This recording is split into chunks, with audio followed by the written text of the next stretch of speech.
Täällä taas. Hei kaikki. Tämä on Kasvatuspsykologia kaikille podcast ja minun nimeni on Katja Upadhia. Tänään puhumme motivaatiosta ja tehtäväkohtaisista arvostuksista, sillä viimeaikainen tutkimus on osoittanut, että tehtäväkohtaiset arvostukset lisäävät oppilaiden motivaatiota ja ovat tärkeitä oppimisen kannalta. Mutta mitä tehtävä- tai oppiainekohtaiset arvostukset oikeastaan ovat? Ja mitä niillä tarkoitetaan? Tänään meillä on vieraana tutkijatohtori Janika Vinni-Laakso, joka on väitöskirjassaan tarkastellut tehtäväkohtaisia arvostuksia eri näkökulmista. Ja hän kertoo meille lisää tutkimuksestaan ja sen taustalla olevasta teoriasta. Tervetuloa Kasvatuspsykologia kaikille podcastiin, Janika. No, kuten alussa mainitsin, niin viime aikoina on tosissaan huomattu, että tehtäväkohtaiset arvostukset ovat tosi tärkeitä oppimisen kannalta. Voisitko kertoa meille, mitä näillä tarkoitetaan näillä tehtäväkohtaisilla arvostuksilla? Joo, kiitos kutsusta podcastiin. Kiva tulla tänne ja todellakin tehtäväkohtaisista arvostuksista voin kertoa sen verran, että näähän liittyy aika keskeisesti oppilaiden motivaatioon eri oppiaineisiin tavallaan suuntautuen. Ja tässä taustalla oleva teoria on semmoinen odotusarvoteoria, joka on Jackie Ecclesin ja Alan Bickfieldin kehittämä teoria jo 80-luvulla ja edelleen voimissaan ja paljon käytetty teoria niin kuin motivaatiokirjallisuudessa koulukontekstissa. Ja tässä siis tarkastellaan ja ajatuksena on, että tarkastellaan niin kuin, että eri oppiaineisiin oppilaat voi tai opiskelijat suuntautuu eri tavoin eri oppiaineita kohtaan. Eli toiset voi olla kiinnostuneempia matematiikasta ja toiset voi olla sitten kiinnostuneempia vaikka luonnontieteistä tai äidinkielestä. Ja sitten he saattaa ehkä myöskin asettaa tälle oppiaineelle erilaisia ikään kuin arvostuksia sillä tavalla, että joku voi olla tärkeämpi itselleen henkilökohtaisesti tärkeämpänä pidetty aine tai toinen voi olla sitten hyödyllisempi niin kuin vaikka omien tulevaisuuden tavoitteiden suunnassa tai linjassa. Ja sitten näitä arvostuksia voidaan tutkia ja kysyä oppilailta, että millaisia arvostuksia kenelläkin on, mitä oppiainetta kohtaan. Ja ne voi myös olla ristikkäisiä arvostuksia sitten toisessa oppiaineessa, että semmoisia sisäisiä hierarkioita. Eli minkälaisia näitä arvostuksia sitten on olemassa? On näitä, mainitsit tärkeyden ja kiinnostuksen. Joo, no näitä on perinteisesti luokitellaan näitä arvostuksia siinä alkuperäisessä teoriassa sillä tavalla, että siellä on niin kuin kiinnostusarvo tai tämmöinen intrinsic value, johon liittyy semmoinen niin kuin tavallaan tehtävästä nauttiminen ja on semmoinen sisäinen halu ja niin kuin kiinnostus tehdä jotain tehtävää tai sitten opiskella jotain tiettyä oppiainetta. Sitten on tämä hyötyarvo, jonka mainitsinkin tuossa, että oppilas kokee, että nyt minun on hyödyllistä vaikka opiskella tätä oppiainetta enemmän, koska haluan isona tähän tai tähän ammattiin, mikä sitten tukeekaan kunkin omia tavoitteita. Ja sitten taas tavallaan lasten kasvaessa ja kehittyessä, niin heille tulee niin kuin henkilökohtaisesti tärkeäksi menestyä vaikka jossain tietyssä oppiaineessa, mikä on sitten heidän niin kuin vaikka tavoitteiden suunnassa niin kuin tärkeämpää.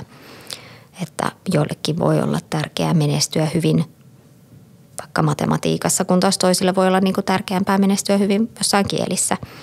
Tämä on aika lailla tämä perinteinen jaottelu, mitä kaikkein eniten on tutkittu sitten tämän teoreettisessa viitekehyksessä.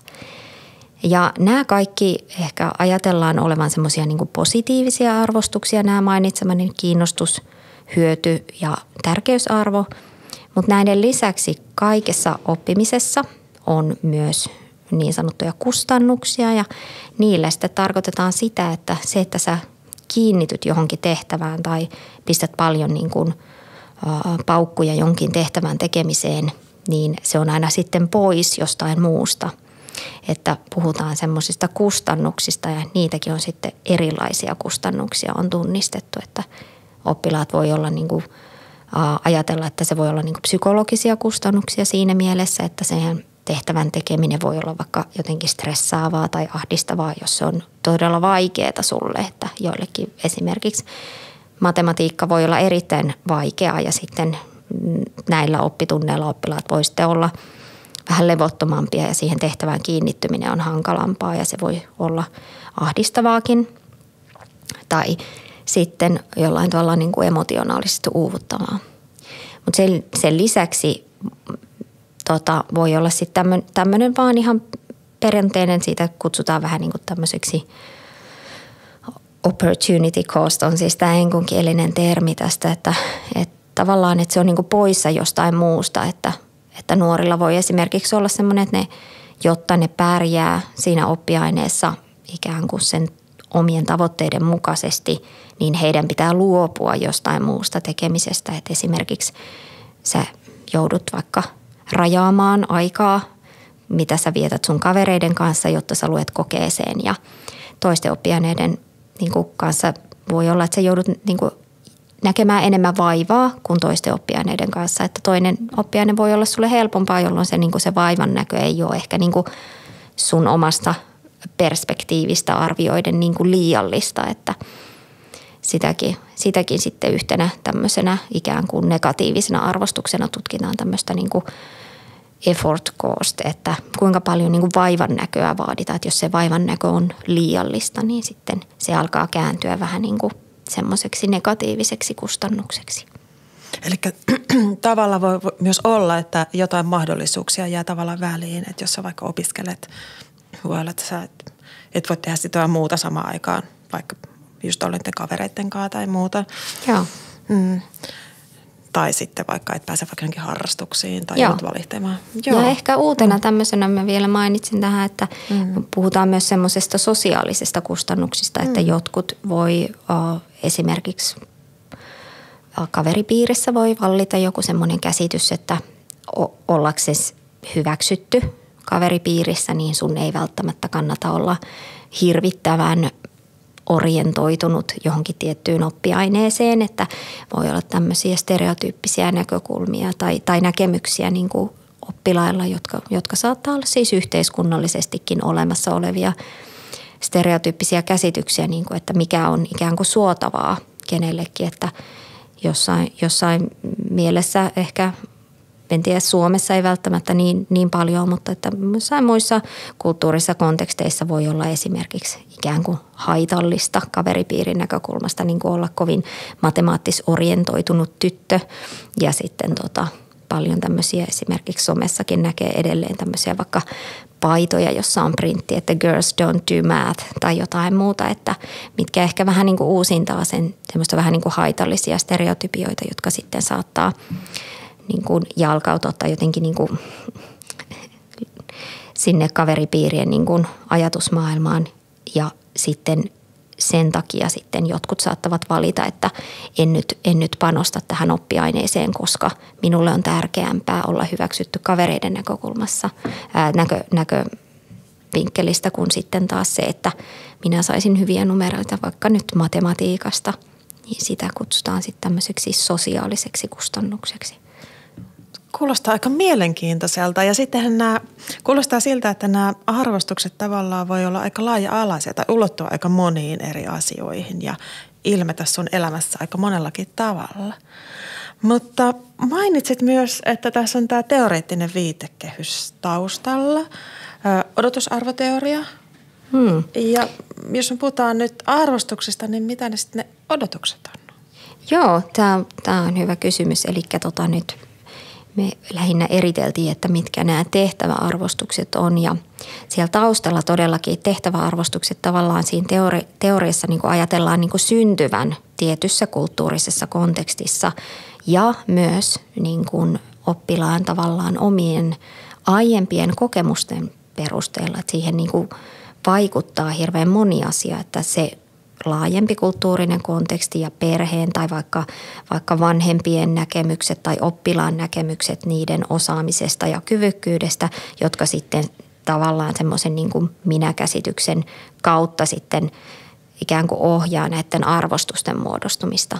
Eli näistä odotuksista on, tai odotuksilla niin kuin tarkoitetaan enemmänkin semmoisia niin kuin minäkäsityksestä kumpuavia niin kuin uskomuksia siitä, että kuinka hyvin minä tulen menestymään jossain käsillä olevassa tehtävässä. Eli oppilaalla on aina, kun se saa eteensä jonkun kokeen tai paperin tai hän ajattelee jotain oppiainetta, niin hän niin kuin miettii, että kuinka hyvin mä niin kuin tuun selviämään tai pärjäämään tässä oppiaineessa. Ja se itse asiassa vaikuttaa aika paljon sitten myös siihen, että minkälaisen ehkä tärkeysarvon ne sitten asettaa tälle oppiaineelle tai sille tehtävälle. Ja sitten se myös usein vaikuttaa sitten siihen kiinnostukseen, että kuinka ikään kuin kiinnostuneesti tai niin kuin tavallaan kovasti sä sitoudut vaikka siihen tehtävään, että onko tämä nyt, että sä tavallaan niin kuin muokkaat tai nämä arvostukset niin kuin pohjaa niihin tämmöisiin aiempiin kulttuurisiin konteksteihin. Lisäksi ne aiemmat oppimiskokemukset, niin kuin mä sanoin, niin tuossa suuntaa sitä, että jos sulla on vaikka aiempia kokemuksia, niin kuin vaikka toistuvia kokemuksia siitä, että jossain tietyssä oppiaineessa sä jotenkin saat vaikka hylättyjä tai ne ei mene niin hyvin kuin sä toivoisit, että tulee niin kuin pettymyksiä, niin sitten se saattaa niin kuin alkaa niin kuin laskemaan niitä sun odotuksia siinä oppiaineessa menestymiseen ja sitten sitä kautta niiden arvostusten, että kuinka suurta arvoa kullekin oppiaineelle sitten annetaan. No, mainitsit tuossa vähän noista joistakin taustatekijöistä, niin voiko sitten esimerkiksi sillä omalla vaikka perhetaustalla olla vaikutusta siihen, että miten nämä arvostukset eri oppiaineita tai tehtäviä kohtaan syntyy tai... Joo, ihan niin kuin tavallaan oikeastaan niin kuin muussakin niin kuin yleisemmin niin kuin koulutuksessa, niin perhetaustalla todellakin on merkitystä, että mitä pienemmistä lapsista on kyse, niin sitä enemmän tavallaan vanhempien asenteet vaikuttaa siihen, että miten sä niin kuin suuntaudut koulunkäyntiin ja miten vanhemmat niin kuin kommunikoi siitä koulun tärkeydestä, niin vaikuttaa siihen, miten tärkeänä myös tämä lapsi sitten pitää sitä koulunkäyntiä ja miten hän motivoituu siihen. Niin ihan samalla tavalla, että myös oppiaineita kohtaan, että joidenkin vanhempien mielestä voi olla hyvin tärkeää menestyä jossain tietyssä oppiaineessa, kun taas sitten ehkä jotkut oppiaineet ei ole sitten niin tärkeitä heidän mielestään.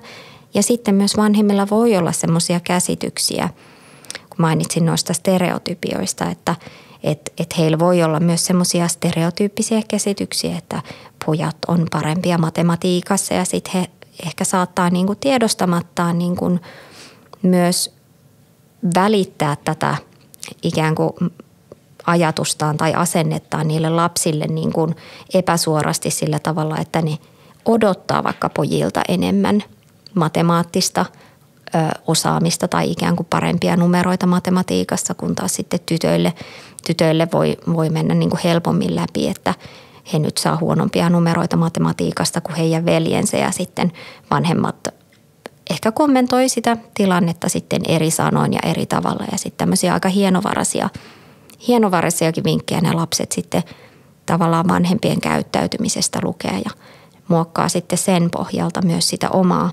minäkäsitystä, että mitä ne vanhemmat ajattelee minun osaavan tai mikä heidän mielestä on tärkeää minun oppia tai osata. Eli kyllä me tavallaan nähdään, miten ne vaikka vanhempien uskomukset tai käsitykset voi heijastua sinne niihin oppilaan tai lapsen arvostuksiin. Mutta miten ne arvostukset sitten näkyy siinä itse oppimisessa tai miksi ne on tärkeitä oppimisen kannalta? Joo, no arvostukset on sinänsä, mainitsin tuosta, että olisi ikään kuin näitä positiivisia arvostuksia, tämä kiinnostus, tärkeys ja hyötyarvo, jotka ikään kuin ajatellaan, että ne vähän niin kuin boostaa sitä oppimista. Eli nämä kaikki, jos sulla on niin kuin korkea kiinnostus ja sä näet, että se on hyödyllistä ja tärkeää sinulle, niin silloin on todennäköisempää, että tämä oppilas sitten pistää aika paljon niin kuin efforttia ikään kuin siihen opiskeluun. Eli hän käyttää paljon aikaa ja sitoutuu siihen tehtävään ja myös on sinnikkäämpi ikään kuin myös semmoisissa tilanteissa, että joku tehtävä onkin vaikea tai vaatii jotenkin enemmän. Että sä jaksat sinnikkäämmin yrittää, kun sulla on ikään kuin nämä korkeat ikään kuin nämä positiiviset arvostukset.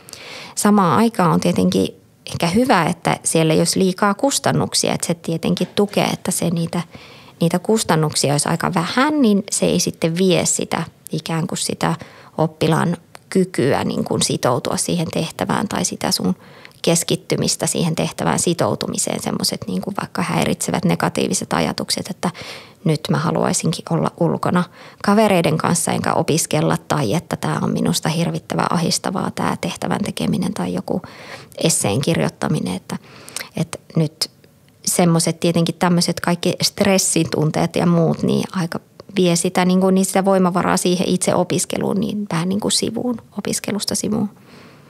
No onko se sitten tärkeää, että ne kaikki arvostukset on aina korkealla vai riittääkö esimerkiksi, jos vaikka yksi tai joku aina silloin tällöin tai tiedätkö, onko siitä jotain tutkimustuloksia olemassa?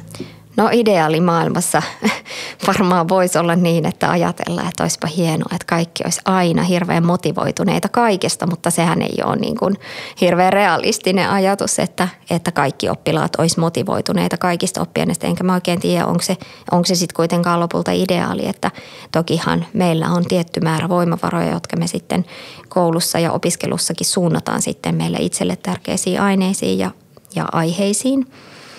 Ja ehkä ei ole tavoitteiden mukaista, että kaikki arvostukset olisi korkealla niin kuin kaikessa, vaan että oppilaat voi suuntautua eri oppiaineisiin eri tavalla. Ja oppilailla voi olla myös, että todellakin niin, että jotkut oppilaat on enemmän kiinnostuneita toisista oppiaineista ja toiset toisista ja se tavallaan sitten jatkuessaan ja motivaation tavallaan niin kuin stabiloituessa niin sanotusti, niin se johtaa siihen, että ihmiset suuntautuu eri aloille ja yhteiskunnassa me tarvitaan ihmisiä, jotka on kiinnostunut eri asioista ja työskentelee eri asioiden parissa, että ei se ehkä niin kuin kuitenkaan sit ole optimaali, että kaikki olisi aina kaikessa niin kuin täysin kiinnostuneita tai näkisi, että tämä vain on tärkeää tai että kaikki olisi tärkeää, että ei se taida niin mennä, eikä se ole tarkoituksenmukaista. Mutta sitten taas ehkä, no joo. Joo, eli se on ihan tärkeää, että on kiinnostunut varmaan ainakin jostain asioista ja joku on niin kuin itselle ehkä mielekästä. Niin onko se sitten semmoinen asia, että tavallaan se auttaa varmaan sitten eteenpäin ja suuntautuu? Joo, ehkä niin kuin, jos ajatellaan nyt vielä laajemmin, niin kasvattajana varmaan niin kuin opettajat työssä ja vanhemmatkin niin kuin ajattelee, että he on onnistuneet, jos ne pystyy niin kuin löytämään tai tavallaan saamaan heidän omat oppilaansa tai lapsensa löytämään se heidän oma juttuunsa. Että tavallaan mä ajattelen niin, että silloin vanhempana tai kasvattajana on onnistunut, että jos se lapsi tai oppilas löytää niin kuin sen oman intressin ja kiinnostuksen, johon se suhtautuu palavasti ja se sitoutuu siihen, että ei tarvitse kaikesta olla kiinnostunut tai näin. Ja myös sitten, kun mainitsin, että siinä on siis vaihtelu, että meillä on erilaisia oppilaita ikään kuin, että toiset on kiinnostunut toisista aineista ja toisista aiheista ja sitten toiset toisista, niin sen lisäksi oppilailla on myös semmoisia sisäisiä hierarkioita, että he niin kuin itse sisäisesti saattaa niin kuin arvottaa ikään kuin näitä oppiaineita sitten eri tavalla. Että sitäkin on tutkittu jonkun verran, että millä tavalla nämä sisäiset hierarkiat sitten vaikka ohjaa näiden oppilaiden motivaatiota ja sitoutumista opiskeluun. No millaisia tuloksia sieltä löytyy? Löytyykö sieltä niin kuin suuriakin eroja oppilaiden välillä? Joo, kyllä sieltä niin kuin löytyy juuri sillä tavalla, että toiset oppilaat voi olla vaikka aika niin kuin kieleen orientoituneita ja toiset oppilaat voi olla sitten STEM-motivoituneita tai STEM-aiheisiin tai aineisiin motivoituja luonnontiedon. Mutta sitten tosiaan voi olla, tai onkin, meillä on siis Suomessakin aika paljonkin sellaisia vaikka lukiolaisia, jotka on hyvin motivoituneita niin kuin useammassa oppiaineessa ja he pärjää hyvin näissä oppiaineissa, mutta sitten tavallaan he saattaa niin kuin suhteuttaa sitä omaa osaamistaan ja näitä arvostuksia niin kuin sitten vielä näiden oppiaineiden välillä, jossa he sitten niin kuin vähän niin kuin se auttaa heitä ehkä myös valitsemaan sitä, että mihin he sitten, mitä kursseja ne valitsee enemmän lukiossa ja mihin he sitten niin kuin myöhemmin haluaa vaikka lähteä opiskelemaan, mitä aloja ja muuta. Että siinäkin se, mä näkisin, että se motivaatio kuitenkin on semmoinen, ja nämä arvostukset, mikä niin kuin auttaa oppilaita itseään tunnistamaan, mikä mulle itselle on tärkeää, mitä mä haluaisin tehdä elämässä ja löytämään niitä omia tavallaan tavoitteita. Eli silloin näillä arvostuksilla kuulostaa, että niillä on aika iso rooli tai voi olla sitten varsinkin kouluuran loppupuolella. Kyllä, joo, kyllä se on juuri niin, että nyt kun meillä on laajennettu tämä oppivelvollisuus, niin tämän kanssa vähän niin kuin ehkä lukiossakin niin kuin nämä on sen verran jo pitkällä ikään kuin kehityksessä, että heidän identiteettinsä on kehittynyt sen verran niin kuin ikään kuin valmiiksi siinä mielessä, että he niin kuin tunnistaa jo aika hyvin, että mitkä on mulle tärkeitä asioita, jotka auttaa niitä sitten valitsemaan ja tekemään näitä niin kuin koulutuksellisia valintoja nimenomaan myöhempään. No sä oot myös itse omassa väitöskirjassasi tutkinut paljon näitä arvostuksia. Voisitko kertoa meille vähän, millaisia tuloksia siellä on sitten tullut? Joo. No mun väitöskirjassa mä oon aika paljon tarkastellut alakouluikäisiä, että siellä meille ehkä niin kuin keskimäärin ei ole niin hirvittävän paljon tehty alakoulussa tutkimusta ja tässä on nimenomaan kontekstina nyt sitten tämmöinen luonnontiedon opetus, että mä tarkastelen käyttäen niin kuin tavallaan tämmöisiä usean vuoden seuranta-aineistoja, jossa tarkastellaan siitä, että miten nämä arvostukset näillä lapsilla niin kuin muuttuu, kehittyy tai pysyykö ne samana. Ja sitten myös yläkoulussa sitten, että vähän niin kuin tarkastellut näitä profiileja, jos tästä hierarkioista puhuin, että siellä sitten löytyy näitä erilaisia ryhmiä, jotka motivoituu eri tavoin eri oppiaineisiin ja kuinka tavallaan stabiili se motivaatio sitten on jo yläkoulussa. Että tämä on niin kuin mun väitöskirjan aihe, mutta nimenomaan alakoulussa se on aika tarkkaan rajattu, että se on se luonnontiedon konteksti, että yläkoulussa siinä on sitten oppiaineiden välillä olevaa vaihtelua niissä profiileissa myös näkyvissä. No millaisia arvostuksia siellä alakoulussa sitten löytyy? No alakoulussa täytyy sanoa, että ihan pienillä lapsilla, niin kuin 7-vuotiaat on vielä aika pieniä, että he ei niin kuin vielä ihan osaa sillä lailla miettiä, että mikähän olisi nyt hyödyllistä minun opiskella tai että tämä luonnontiedot tai ymppä, niin kuin he kutsuu, niin olisi niin kuin hyödyllistä minun tulevaisuuden kannalta. Että ehkä nämä arvostukset on vähän semmoisia, että tämä kiinnostusarvo ja ehkä myös se tämmöinen emotionaalinen kustannus, kun ne on niin tavallaan semmoisia tunneperustaisia arvostuksia, että niitä on niin kuin helpompi tutkia lapsilla, että he ymmärtää, mistä me niin kuin puhutaan. Että sitten se ei ole ehkä hirveän relevanttia tutkia sitten tämmöisiä hyötyarvoja tai tämmöistä tärkeysarvoa, joka liittyy aika paljon juuri identiteetin kehittymiseen, niin vielä alakoulussa.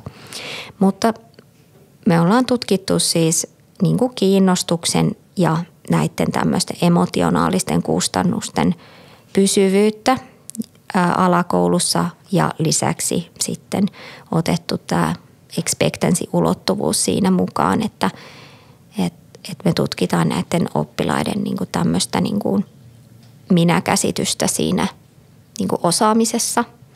Eli suomalaisessa kirjallisuudessa kutsutaan paljon niin kuin osaamisuskomuksia tai kyvykkyysuskomuksiksi näitä.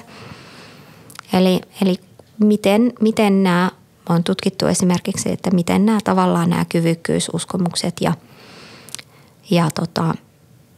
kiinnostus ja kustannukset sitten on yhteydessä toisiinsa juuri tässä luonnontiedon kontekstissa ja miten pysyviä ne on yli ajan ja kuinka paljon ne vaihtelee, että me ollaan käytetty erilaisia malleja siihen. Ja löytyykö siellä sitten paljon eroja? No kiinnostus ja nämä kustannukset on selkeästi enemmän vaihtelevia, että minäkäsitys on aika tavallaan stabiili jo sitten alakoulussa, että oppilaiden käsitys siitä, että he ovat hyviä jossain, pysyy verrattain ikään kuin stabiilina siinä mielessä, että pääsääntöisesti alakoulun aikana kaikki nämä arvostukset ja minäkäsitys laskee keskimääräisesti. Tämä on tämmöinen normatiivinen kehitys niin sanotusti, että oppilaat tulee enemmän tietoisiksi ympäristöstään ja muiden osaamisesta ja ehkä joku koulunkäyntiin liittyvä mindset myös kehittyy tässä, että kun he vastaavat näihin kyselylomakkeisiin, niin siellä tulee helposti tämmöistä keskiarvotason laskua hieman niin kuin alakoulun aikana, mikä jatkuu myös yläkouluun saakka. Mutta aika tavallaan pysyvä tavallaan se minäkäsitys kuitenkin on sen alakoulun aikana. Että se ei vaihtele tavallaan vuosittain tai tilanteittain niinkään, vaan enemmän sitten siinä on vaihtelua juuri tämmöisessä kiinnostuksessa, että mikä saattaa siis tietenkin pohjaa vähän niin kuin siihen, että se on niin kuin emootiotyppisempi ja ehkä sitten tavallaan alakoulun aikanakin se jatkuva luonteinen palaute, mitä sä saat siitä sun oppimisesta ja tekemisestä siellä koulussa, niin ehkä muokkaa helpommin kiinnostusta ja niitä koettuja kustannuksia kuin ehkä sitä minäkäsitystä. Siltä se näyttäisi. No, sä tästä kerrot vähän näitä tavallaan alakoululaisia tai heillä saatuja tuloksia, niin mulle herää heti kysymys, että minkälaista muutosta yli ajan näissä yleensä tapahtuu tässä motivaatiossa tai näissä arvostuksissa ja kehittyykö ne johonkin suuntaan tai tapahtuuko se muutoksia, jos me ajetaan koko kouluuraa. Osaatko kertoa, millaisia tutkimustuloksia siitä on löytynyt? No lähtökohtaisesti aika stabiili se minäkäsitys nimenomaan on, mutta se niin kuin normatiivisesti laskee, mutta sitten me ollaan tarkasteltu myös näiden, niin kuin, arvostusten välisiä yhteyksiä sitten niin kuin yli ajan. Eli siitä me ollaan löydetty aika kiinnostavia tuloksia siinä mielessä, että miten tavallaan kiinnostus ja minäkäsitys ja nämä kustannukset on niin kuin keskenään yhteydessä yli ajan, niin näyttää siltä, että alakoulussa se on aika vahvasti. Ja nyt me puhutaan edelleen tässä luonnontiedon kontekstissa, että periaatteessa nämä tulokset ei välttämättä tällaisenään sitten niin kuin päde muissa oppiaineissa, mutta luonnontiedon kontekstissa Suomessa me ollaan löydetty niin, että aika paljon sitä oppimista tai sitä motivaatiota ohjaa se minäkäsitys ja kustannus, ja niillä on aika tämmöinen vastavuoroinen rooli. Eli jos on oppilas, jolla on korkea minäkäsitys, hän uskoo omaan osaamiseensa siinä tekemisessä ja luonnontiedon opiskelussa, niin se aika ne heijastuu siis niin kuin tavallaan vuoden päästä olevassa mittauksessa on nähty, että sillä on niin kuin vähemmän semmoisia emotionaalisia kustannuksia kuin sitten jos on matalampi minäkäsitys, niin sitten ne kustannukset on selkeästi korkeampia.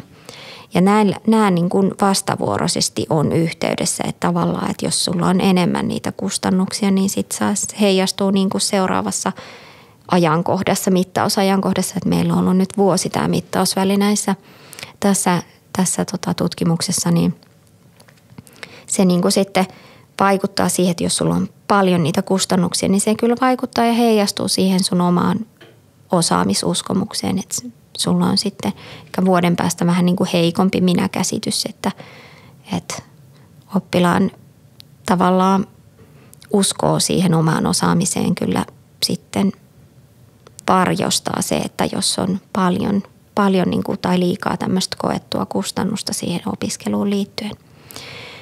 Mutta keskimäärin todellakin nämä niin kuin on paljon tehty semmoisia seurantoja, että on semmoista normatiivista kehitystä, että noin keskimäärin tämä motivaatio vähän niin kuin laskee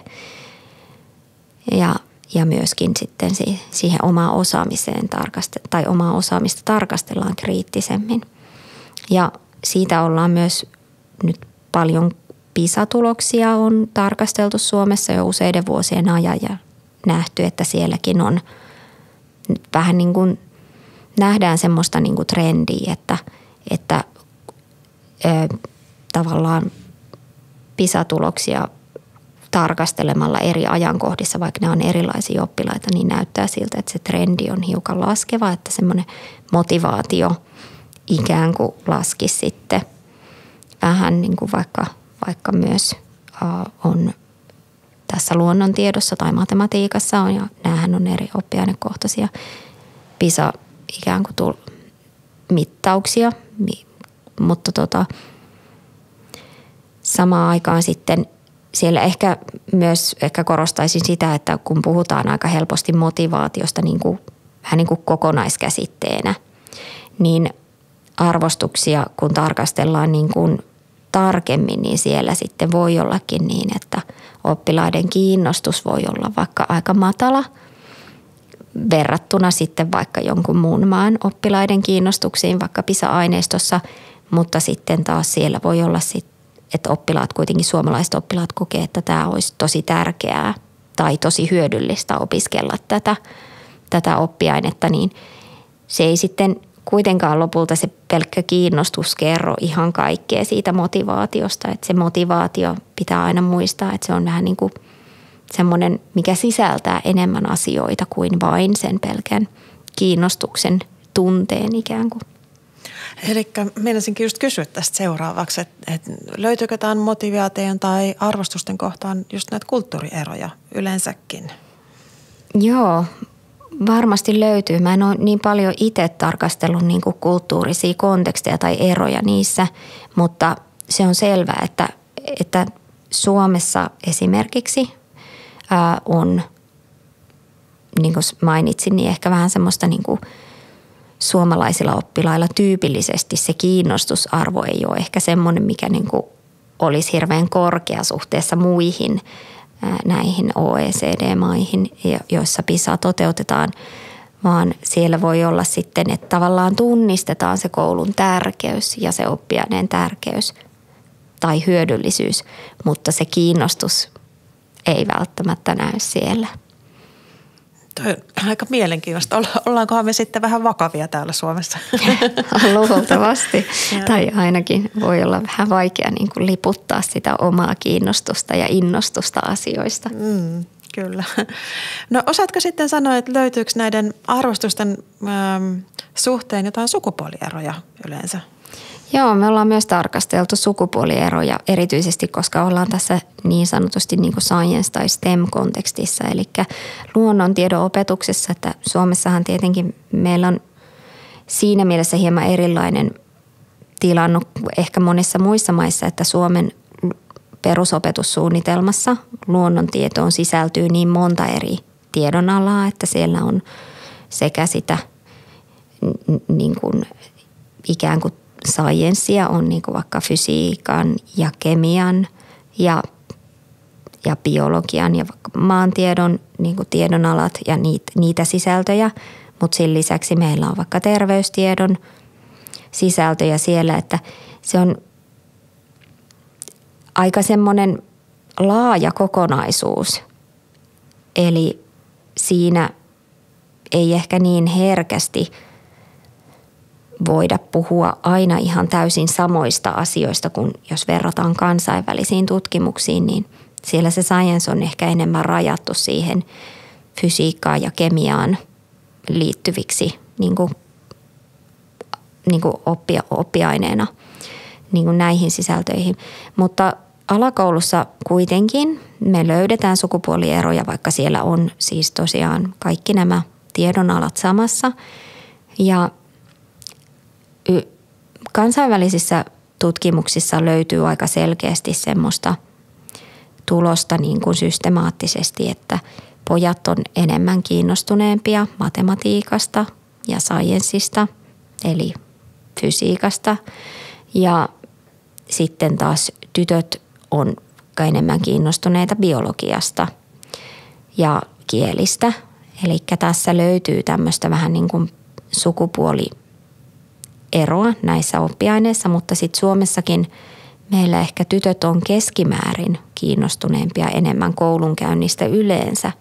Ja se sitten heijastelee varmaan myös tähän, että luonnontiedon oppiaineissa tytöt yleensä on keskimäärin kiinnostuneempia kuin pojat koko alakoulun ajan. Heijastuuko tämä jollakin tavalla myös niiden oppilaiden taitoihin? Onko siellä sitten samalla lailla ne sukupuolierot läsnä vai onko tämä vaan se, tavallaan se sisäinen tunne tai arvostus? Kyllä se on linjassa siihen osaamiseen myös, että kun meillä on ollut arvosanatiedot mukana tässä tutkimuksissa, jossa on tarkasteltu koko alakoulun mittaista tätä tehtäväarvostuksia juuri luonnontiedon kontekstissa, niin siellä löytyy kyllä niin kuin myös niin kuin kouluarvosanoissa eroja vielä alakoulussa, että tytöt kyllä keskimäärin pärjää koulussa paremmin kuin pojat ja oikeastaan myös keskimäärin paremmin niin kuin myös yläkoulussa. Että ehkä se heijastelee tosiaan aika paljon sitä poikien niin kuin yleistä motivaatiota koulunkäyntiä kohtaan ja saattaa myös heijastella ehkä lukemisen tasoon pojilla Suomessa heikompi kuin tyttöjen, mikä sitten näkyy aika herkästi arvosanoissa, kun monet tehtävät kokeissakin vaatii sitä, että sulla on hyvä lukutaito, että sä pystyt sitten vastaamaan. Totta kai. Se on oikeastaan semmoinen perustaito vähän ihan mihin tahansa oppimiseen. Kyllä.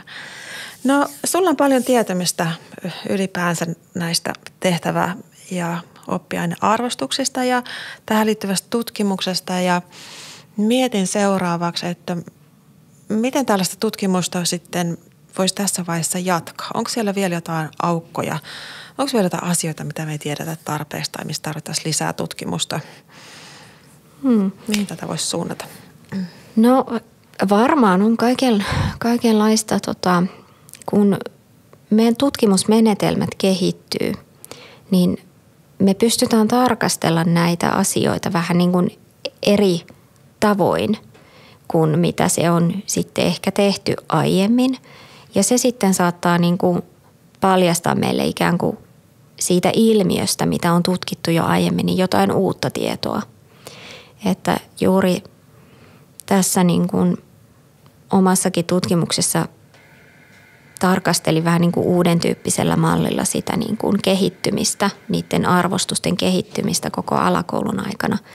Ja sieltä sitten löytyikin jotain semmoista ehkä kiinnostavaakin asiaa, että esimerkiksi lähtökohtaisesti tässä odotusarvoteorian viitekehyksessä tutkimuksissa on löydetty, että kiinnostusarvo ja minäkäsitys on vahvasti positiivisesti yhteydessä ja näitä yhteyksiä myös yli ajan on löydetty.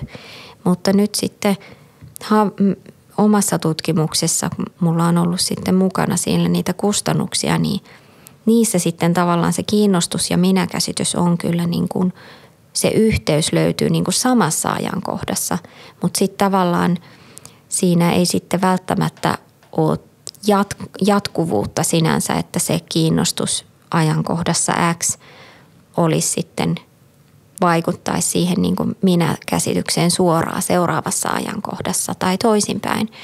Että mua henkilökohtaisesti kiinnostaa tällä hetkellä tarkastella semmoista, että kuinka paljon aikaa jonkun mittausajankohtien välillä ikään kuin pitää olla tai ei saa olla, että se säilyy se yhteys sitten vielä, että miten että onko tässä yhteisvaihtelua ja tapahtuuko se vaan niin kuin samassa ajankohdassa, että paljon tehdään tämmöistä tilannekohtaista tutkimusta myös, jossa aina sitten löytyy nämä yhteydet, mutta sitten taas, jos on pidempi mittausajankohta, niin ei välttämättä enää löydy. Kyllä, toi kuulostaa aika mielenkiintoiselta tutkimusaiheelta. Joo. Sitten kyllä, siellä paljon varmasti muutakin on semmoista, mikä niin kuin kiinnostaa, mutta tässä science-kontekstissa on ehkä kuten sanoin, niin ei ole niin paljon sitä tutkittu vielä etenkään alakoululaisilla, että alakoululaisilta voisi olla kiinnostus kokeilla jotain semmoista pientä interventioa myös, että voidaanko me jollain tavalla vaikuttaa sitten näihin arvostuksiin joidenkin interventioiden avulla. mikä sitten voisi tukea näiden oppilaiden motivaatiota. No jos me puhutaankin sitten tästä oppilaiden motivaation tukemisesta, niin monet meidän kuuntelijoista on ehkä tulevia opettajia tai kasvattajia tai vanhempia tai yhä opiskelee itse, niin onko sulla mitään vinkkejä? Miten me voidaan tukea tämmöisiä oppilaita tai miten voi kehittää itsessään näitä omia tehtäväarvostuksia tai oppiainekohtaisia arvostuksia? Joo, no mainitsinkin tuossa noista interventioista, että interventioita voi olla siis monenlaisia, että tiedetään kansainvälisistä tutkimuksista, että on jonkun verran tehty semmoisia interventioita ehkä vähän vanhemmille oppilaille enemmän, joissa sitten ehkä pyritään niin kuin tuomaan sen oppilaan niin kuin, tai tietoisuuteen ikään kuin jotain vaikka näkökulmia tai oppilaat tai opiskelijat itse niin kuin pohtii sitä, että miten tämä oppiaine voisi auttaa minua tulevaisuudessa omien tavoitteiden saavuttamiseen. Ja heille voidaan tarjota vaikka jotain esimerkkejä siitä, että voi olla vaikka joku kuuluisa henkilö, joka voi olla hirveän motivoiva ja tulla puhumaan jonkun oppiaineen tärkeydestä. Ja tai hän voisi niinku myöskin kertoa siitä, että miten tämän oppiaineen opiskelu on vaikka itseä auttanut saavuttamaan jotain tiettyjä tavoitteita. Oppilaat voisivat sen pohjalta niin kuin reflektoida, että mitkä ne mun omat tavoitteet olisi, vaikka mikä minä haluaisin olla isona ja kuinka minä voisin päätyä sellaiseen ammattiin vaikka. Ja he voisit pohtia siitä, että yhdessä vaikka opettajan kanssakin voidaan pohtia, että minkälaisia opintoja tämmöiseen ammattiin pääsemiseksi tarvitaan. Ja sitä kautta se ikään kuin oppiaineiden hyödyllisyys ja myös sitten sitoutuu siihen tai niin kuin linkittyy siihen tärkeysarvoon, jos se on itselle tärkeä tavoite. Niin tällaisia interventioita voidaan järjestää, mutta sitten myös ihan Suomessa ei niin paljon ehkä ole semmoista niin kuin ehkä innostavaa niin kuin luonnontiedon tai semmoista kunnon science-opetusta siinä mielessä, kun ehkä jossain muissa maissa ehkä nähdään tai jotenkin järjestetään enemmän jotain sen tyyppistä, että olisi niin kuin erilaisia vaikka kerhoja tai opiskelussa niin kuin, tai ihan niin kuin perusopetuksessakin jonkunlaisia niin kuin vähän innostavampia niin kuin sisältöjä siihen niin kuin opetukseen, niin kuin joka tehtäisiin ehkä vielä vähän nuoremmalla iällä alkaen jotain vaikka kokeita, vaikka kemiallisia kokeita tai jotain fysiikan, jotain pieniä eksperimenttejä, jotka sitten ikään kuin havainnollistaa vielä ja voi olla niin kuin jännittäviä näille alakouluikäisille oppilaille, jotka sitten tuo sen niin kuin vähän konkreettisemmaksi, että mitä tämä fysiikka on. Jos sitä sitten luetaan enempi kirjasta, niin niitä ilmiöitä on vähän vaikea hahmottaa sitten. Että jotain tämmöistä science-tyyppistä toimintaa, niin kuin aktiviteettia, hands-on workshoppia tai jotain voisi järjestää enemmän, että meillä on yksi artikkeli tekeillä, jossa me ollaan havaittu, että kyllä se saattaa jollain tavalla vaikuttaa näiden oppilaiden osaamisuskomuksiin, että he osallistuu tämmöiseen. Eli nyt vaan kaikki äkkiä suunnittelemaan paljon kaikkia kivoja luonnontieteiden kerhoja ja klubeja. Onneksi on ainakin robotiikkaan jonkun verran tullut.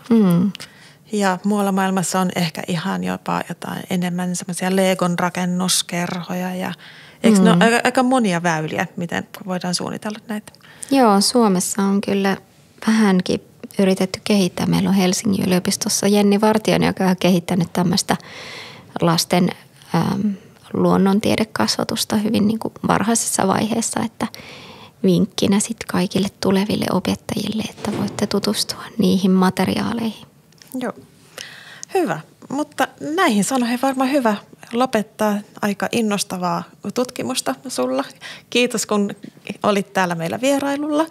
Kiitos. Ja kiitos näistä innostavista sanoista ja tietämyksestä, mitä jaoit meille tänään. Kasvatuspsykologiaa kaikille podcastissa. Ensi kertaan. Moi.